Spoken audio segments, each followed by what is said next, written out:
ናላችሁ እኔ አለው እግዚአብሔር ይመስገን ደህና ነኝ። ዛሬም በጠቃሚና በአዲስ ፕሮግራም በድጋሜ ተገናኝተናል።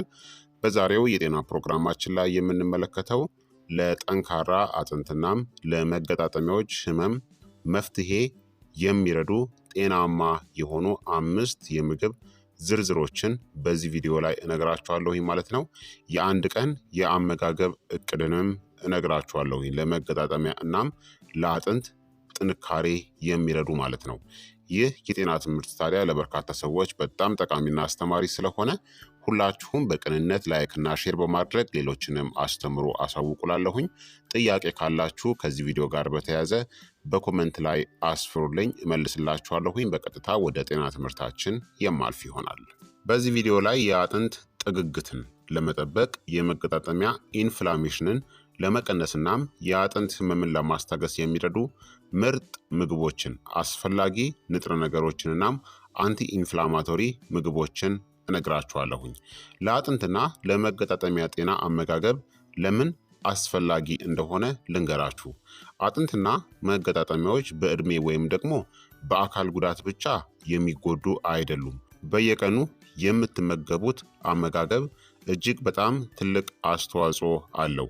የተመጣጠነ ምግብ እጥረት ካለ ደካማ አጥንት እንደ ኦስቲዮፒኒያ እናም ኦስቲዮፖሮሲስ ወይም ደግሞ የአጥንት መሳሳት፣ በመገጣጠሚያዎች ላይ ኢንፍላሜሽን እንደ አርትራይተስ እና ጥንካሬ ማጣት እናም ደካማ የኮላጅን ጥገና፣ የካርቲሌጅ እናም የግንኙነት ቲሹን ይጎዳል ማለት ነው። ደካማ አመጋገብ ካላችሁ የተመጣጠነ ምግብ አጥንትን የሚገነባ እናም አንቲ ኢንፍላማቶሪ የሆነ አመጋገብ ሰውነታችሁ አጥንትን ጠንካራ እናም መገጣጠሚያዎችን ደግሞ ተለዋዋጭ ለማድረግ የሚያስፈልጉትን ንጥረ ነገሮችን እንዲያገኝ ያደርገዋል ማለት ነው።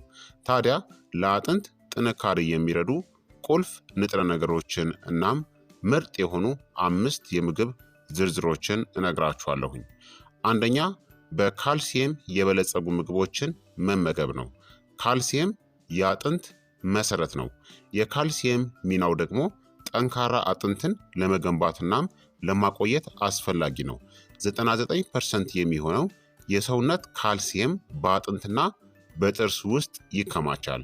ታዲያ የካልሲየም ምርጥ የምግብ ምንጮች የምንላቸው ለምሳሌ የወተት ተዋጽኦች እንደ እርጎ፣ አይብ፣ ወተት በተለይ ዝቅተኛ ቅባት ያለውና ያልጣፈጠ የወተት ተዋጽኦ፣ በእጽዋት ላይ የተመሰረቱ ምግቦች እንደ ቶፉ፣ ጎመን፣ ቦክቾይ፣ ብሮኮሊ እናም ለውዝ፣ በካልሲየም የተጠናከሩ ምግቦች፣ በካልሲየም የተጠናከሩ የእጽዋት ወተቶች እናም የብርቱካን ጭማቂን ያካትታል ማለት ነው።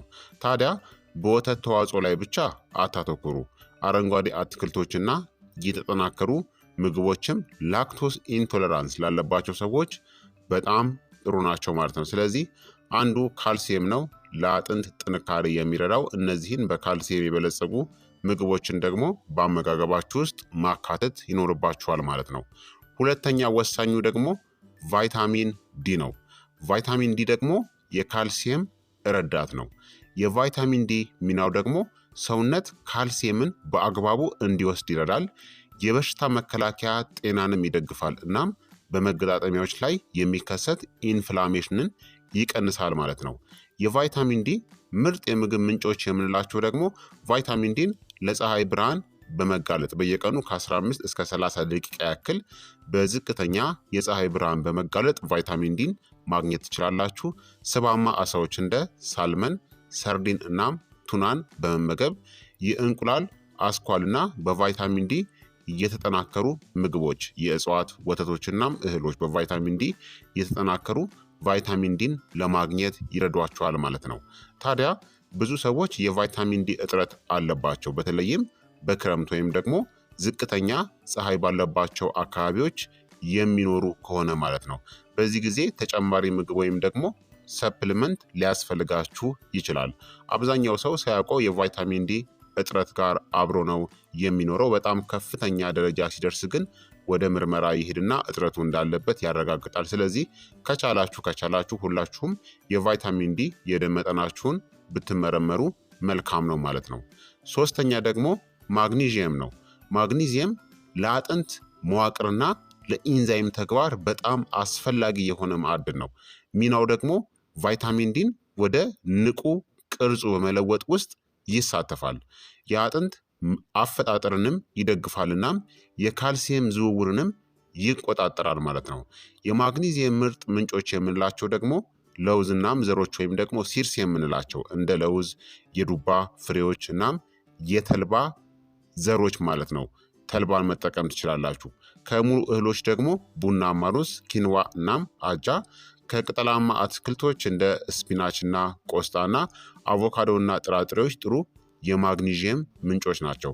በማግኒዥየም የበለጸጉ ምግቦች ነርቮችን ያረጋጋሉ እናም እንቅልፍንም ያሻሽላሉ። ይህም በተዘዋዋሪ ፈውስናም ህመም ማስታገሻን ይደግፋል ማለት ነው።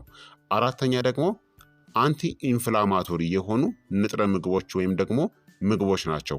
ህመም ላለባቸው መገጣጠሚያዎች በጣም ጠቃሚ ናቸው። አንቲ ኢንፍላማቶሪ ምግቦች ሚናቸው ስር የሰደደ የመገጣጠሚያ ህመም ብዙውን ጊዜ የሚከሰተው ወይም ደግሞ የሚባባሰው በኢንፍላሜሽን ነው። አንቲ ኢንፍላማቶሪ ምግቦች ደግሞ የመገጣጠሚያ ጥንካሬን፣ ኢንፍላሜሽን እናም የካርቲሌጅ መበላሸትን ይቀንሳሉ ማለት ነው። ምርጥ የሆኑ አንቲ ኢንፍላማቶሪ ምግቦች የምንላቸው በኦሜጋ 3 የበለጸጉ አሳዎች እንደ ሳልመን፣ ማካሬል እናም ሰርዲን ያሉት ኢንፍላሜሽንን ይዋጋሉ። የወይራ ዘይት ኦሊዮካንታል የተባለ ተፈጥሯዊ አንቲ ኢንፍላማቶሪ ውህድን ይዟል። የቤሪ ፍሬዎች እንደ ብሉቤሪ እናም እንጆሪ በአንቲ ኦክሲዳንት የበለጸጉ ናቸው። ቱሜሪክ ወይም ደግሞ እርድ ኩርኩሚን የሚባል ንጥረ ነገርን ይዛሉ። አንቲ ኢንፍላማቶሪ የሆነ ቅመም ነው። ከቁንዶ በርበሬ ጋር ሲሆን በጣም ምርጥ ነው። እናም ዝንጅብል ኢንፍላሜሽንን እናም ህመምን ይቀንሳል። አረንጓዴ ሻይ በፖሊፊኖልስ የበለጸገ ነው። በመገጣጠሚያዎች ውስጥ ፍሪ ራዲካሎችን ይዋጋል ማለት ነው። ስለዚህ እነዚህን ምግቦች መመገብ ያስፈልጋል። አምስተኛ ደግሞ ፕሮቲን ነው። ፕሮቲን እንግዲህ ለኮላጅን እናም ለአጥንት ቲሹ ጥገናን ይሰጣል። የፕሮቲን ዋና ሚናው ደግሞ ኮላጅንን ይገነባል። የአጥንትናም የካርቲሌጅ ፕሮቲን ማትሪክስ ነው። በመገጣጠሚያዎችና በአጥንቶች ዙሪያ ለጡንቻ ድጋፍ በጣም አስፈላጊ ነው። ምርጥ የፕሮቲን ምንጮች ደግሞ ዘንበል ያሉ ወይም ደግሞ ስስ ስጋዎች እንደ የዶሮ ስጋ እናም ቱርክ የምንለው እንቁላልናም የወተት ተዋጽኦችና በእጽዋት ላይ የተመሰረቱ ደግሞ እንደ ምስር፣ ባቄላ፣ ቶፉ እናም እንደ ቺያ ሲድስ ምርጥ ፕሮቲንን ይሰጣሉ። የአጥንት መረቅም ፕሮቲንን ይሰጠናል። በኮላጅንና በአሚኖ አሲድም የበለጸገ ነው ማለት ነው። ስለዚህ እነዚህን በአመጋገባችሁ ውስጥ ብታካትቱ በጣም ጥሩ ነው ማለት ነው። ታዲያ ለአጥንት ጤና ደግሞ መገደብ ወይም ደግሞ ማስወገድ ያለባችሁ ምግቦች አሉ ማለት ነው። እነዚህ ምግቦች አሁን የምነግራችሁ ህመምን እናም የአጥንት መሳሳትን የሚያባብሱ ናቸው። እነዚህም ስኳር የበዛባቸው ምግቦች ኢንፍላሜሽንን ያነሳሳሉ እናም ካልሲየምን ከአጥንት ይወስዳሉ። ከመጠን በላይ ጨው በሽንት ውስጥ የካልሲየም መውጣትን ይጨምራል። ሶዳ በተለይ ኮካኮላ ፎስፈሪክ አሲድን ይዟል። ይህም አጥንትን ያዳክማል። የተቀነባበሩ ስጋዎች ፕሮ ኢንፍላማቶሪ ናቸው እናም አጥንትን የሚደግፉ ምንም ንጥረ ነገር አይኖራቸውም። እንዲሁም ደግሞ አልኮልን ማስወገድ አለባችሁ። የካልሲየም መምጠጥንናም የአጥንትን የሚገነቡ ሴሎችንም ያደናቅፋል ማለት ነው። ስለዚህ ለአጥንት ጥንካሬ እናም ለመገጣጠሚያ ጤና እነዚህን ምግቦች ደግሞ ማስወገድ ያስፈልጋል። ቅድም የጠቀስኩላችሁ 5 ንጥረ ነገሮችና ምግቦችን ደግሞ በአመጋገባችሁ ውስጥ ማካተት ይኖርባችኋል ማለት ነው። ታዲያ ለአጥንትናም ለመገጣጠሚያ ጤና የሚረዳ የአንድ ቀን የአመጋገብ እቅድ ምሳሌን ልንገራችሁ። ቁርስ ላይ ኦትሜል በአልመንድ ወተት፣ ቺያ ሲድስ እና ብሉቤሪን አንድ ላይ መጠቀም። አንድ የተቀቀለ እንቁላልን አንድ ላይ ተጠቀሙ፣ ቁርስ ላይ ማለት ነው። ምሳ ላይ ደግሞ የተጠበሰ ሳልመን ወይም ደግሞ ሽምብራ፣ ኪንዋ ወይም ቡናማ ሩዝና በእንፋሎት የበሰለ ብሮኮሊ ወይም ደግሞ ጎመንን ተጠቀሙ። መክሰስ ላይ ደግሞ አንድ እፍኝ ለውዝና አረንጓዴ ሻይን ከዝንጅብል ጋር ተጠቀሙ። እራት ላይ ደግሞ ጥብስ ከቶፉ ከተለያዩ አትክልቶች ጋር እንደ እርድና ነጭ ሽንኩርት ጋር አንድ ላይ መጠቀም። ጎን ለጎን ደግሞ ስኳር ድንችን ብትጠቀሙ መልካም ነው። ይህ ለአንድ ቀን የሚሆን ለአጥንት እናም ለመገጣጠሚያ ጤና የሚረዳ የአንድ ቀን የአመጋገብ እቅድ ነው ማለት ነው። ታዲያ ለጠንካራ አጥንትና መገጣጠሚያዎች ውሃን በደንብ መጠጣት አለባችሁ። መገጣጠሚያዎችን ለማለስለስ እናም ቆሻሻን ለማስወገድ በየቀኑ ቢያንስ 8 ብርጭቆ ውሃን መጠጣት ይኖርባችኋል ማለት ነው። እንዲሁም የአካል ብቃት እንቅስቃሴን አድርጉ። ክብደት የመሸከም የአካል ብቃት እንቅስቃሴ እንደ መራመድ፣ ቀላል ክብደቶችን ማንሳት ያሉ የአካል ብቃት እንቅስቃሴን አድርጉ። አጥንትን ያጠናክራል። መለጠጥና መንቀሳቀስ መገጣጠሚያዎችን ተንቀሳቃሽ ያደርጋልናም የመገጣጠሚያ ጥንካሬንም ይከላከላል። ማጨስንና ከመጠን በላይ ካፌንን ደግሞ አስወግዱ። ሁለቱም ከጊዜ በኋላ የአጥንትን ጤና ይጎዳሉ ማለት ነው። ስለዚህ እነዚህን በሚገባ ማድረግ ያስፈልጋል ማለት ነው። በአጠቃላይ አጥንቶቻችንና መገጣጠሚያዎቻችን የሰውነታችን መሰረት ናቸው። ጥንካሬያቸውን ለመጠበቅ በትክክል መመገብ ያስፈልጋል። ጠንካራ፣ ተንቀሳቃሽ እናም ህመም የሌለበት ለመሆን በካልሲየም፣ በቫይታሚን ዲ፣ በአንቲ ኢንፍላማቶሪ ምግቦችና በጤናማ ፕሮቲኖች ላይ ማተኮር ያስፈልጋል ማለት ነው።